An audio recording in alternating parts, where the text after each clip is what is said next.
Hey, this is part three of the Populist Party and populism. And last time we looked at some of the things farmers were demanding as they were facing a lot of problems out west. And particularly, I asked you to think about why they might want the government to regulate railroad companies. And it really was to lower those railroad rates.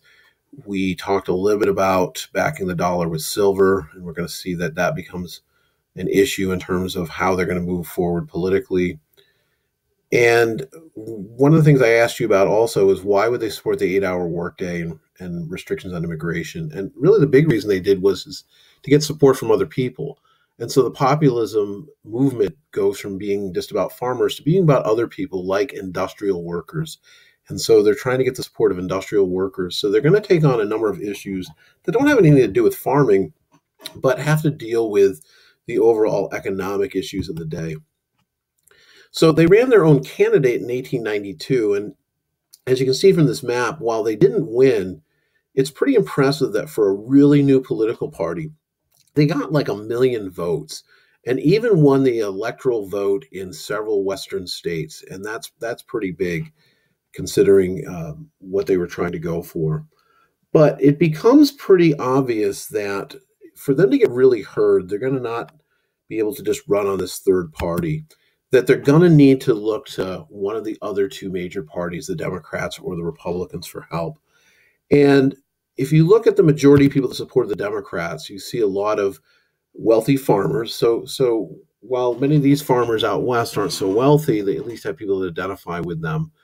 And they found the Democrats supported things like lower tariffs, which they thought would encourage people to buy American crops, whereas the Republicans were mostly supported by wealthy industrialists from the East and people who supported high tariffs. So they found that they would probably be better off with the Democratic Party. And so the populists were really pushing for the Democrats to adopt a lot of their views. In 1896, the populists supported the Democratic candidate William Jennings Bryan.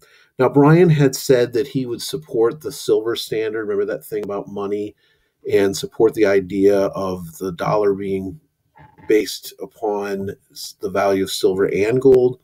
He once gave a very famous speech. In fact, he was known as the great orator. An orator is someone who gives really good speeches.